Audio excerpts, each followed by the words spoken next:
Hello, hello, hello. Welcome to our realtors side of the business, our keeping the real in real estate. We have started a new series on home buying. The path to home buying. We usually do, we like to do some KCM stuff. We've talked about KCM numerous times here. Keeping Current Matters. It's an infographic that I found that's talking about the journey to buying a home. Now is the time that we need to get our acquaintances, our friends, our family to start thinking about what their real estate goals are. And in these times, at least where we're at, we're still seeing. Already seeing, I don't know, it might be continual because of this lack of inventory, but we are still seeing multiple offers on houses that are priced well and that are appointed well, that they've, that are in decent condition. And so we wanted to get them thinking about what their goals are and kind of telling them, what to expect. And so this is a great time because March is going to be by the time February, March, April comes around, if we're trying to talk to them then about the home buying process, it might be too late. They might have made a bunch of missteps. They might have started going to those open houses and thinking that they should put in offers with open house people instead of talking to us because they don't want to bother us. So basically, our first step for their home buying process, even though we know that they're already on Zillow and Redfin and all that stuff, looking at houses to get an idea of the market, which is perfectly great, perfectly fine thing. And in fact, something that makes them feel like they're doing something while we're getting their ducks in the row for them or with them. So, but our first step was to build a team. And we as agents have to have that team ready for them, right? So we need to make sure that so we live in a state where we have attorneys. So we are an attorney state. On that offer letter on the contract, it has our names, it has our attorney's names, and it has the lender's names. So we definitely want to get them, in touch as early as possible with their lenders. With our lenders, really, so that they can, when they are online and when they're pressuring us to let's get the party started, let's start this process, that there's not heartbreak there, that there's not disappointment, that they know their real goals, their real processes, the real places that they should be looking, and the type of home that they can, kind of setting that expectation.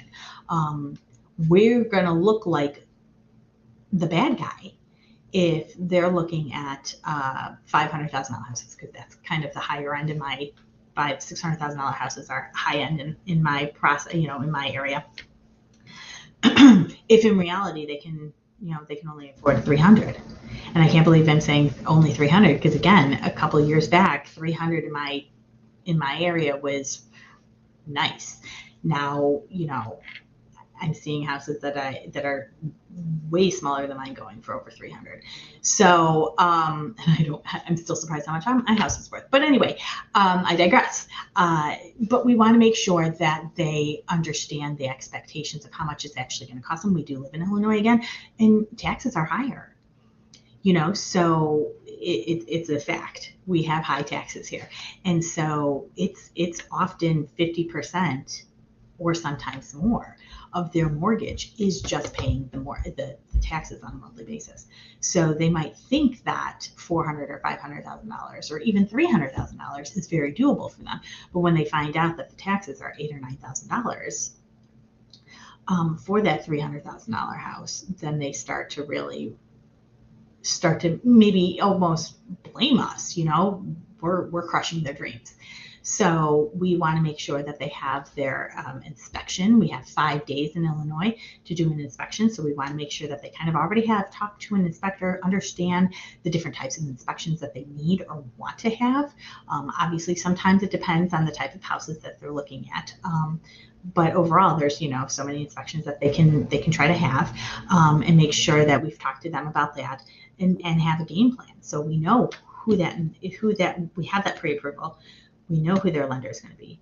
We have that attorney. That attorney gets immediately sent the contract once it's done, so they can start their process of getting that their review period done.